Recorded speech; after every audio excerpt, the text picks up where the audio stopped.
les poser problème élection en soi, avec bien sûr une modification inévitable au niveau de l'article 153 du décret, qui, pour moi-même, crée une situation de blocage pour certains candidats, et surtout les jeunes candidats, des gens qui ne connaissent pas d'avoir dans l'élection, et qui décident d'aller dans l'élection, ils sont capables de bloquer avec une simple question de déclaration définitive impôt consécutif annuel.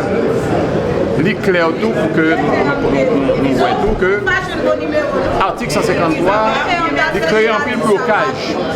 Et autant de fois que le Conseil électoral associé au gouvernement est capable de créer des conditions nécessaires pour réaménager l'article et permettre que ensemble postulants, ensemble candidats, puis à l'aise, plus impliqués dans le processus là, autant que ça va aller plus bien pour le déroulement du processus électoral.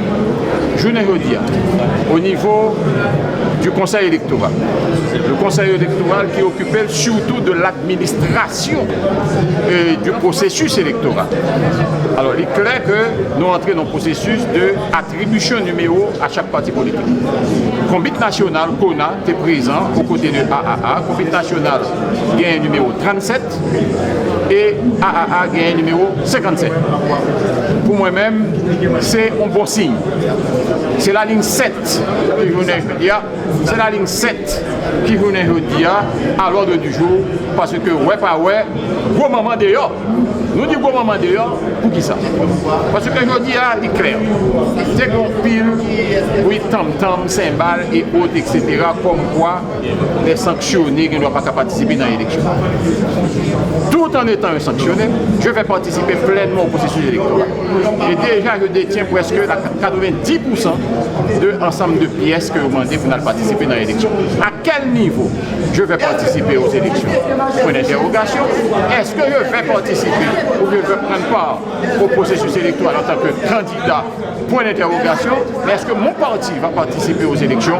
Oui, c'est un processus démocratique. Il est temps qu'on finisse avec, bien sûr, cette histoire de transition pour que nous entrions dans une dynamique institutionnelle où des élus légitimes capables d'occuper des postes importants ou bien occuper, ça me déclarer, des différents paliers du pouvoir et au niveau des institutions que nous considérons comme des institutions démocratiques à même de faire fonctionner convenablement le pays.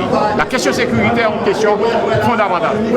Nous ne pouvons pas parler de processus électoral sans ne pas parler de question sécuritaire. Tout comme on ne peut pas non plus considérer la question sécuritaire comme un frein au déroulement du processus électoral. Sinon, eh bien, il y a toujours qu'un pays en situation de sécurité et on n'aura jamais des élections. Et on aura toujours des élus ou bien des nommés ou bien des mondes qui occupent l'espace pouvoir, eh bien, non, uniquement transition. Alors, encore une fois, nous disons que nous engageons dans le processus électoral, la paix fignoler et ficeler tout ça pour nous ficeler, pour nous participer dans l'élection. Nous ne faisons pas partie d'aucun groupement et comme nous avons un groupement, nous-mêmes nous allons dans l'élection seul en tant que combit national, mais cela ne veut pas dire pour autant qu'on ne va pas tisser des alliances stratégiques, politiques, de terrain avec bien sûr certains candidats à la présidence, soit dans le mouvement ou bien dans l'autre parti politique. Il est clair qu'on aura un président, mais on aura aussi à présenter des candidats à tous les niveaux, que ce soit sénateurs, députés, magistrats, cassins, etc.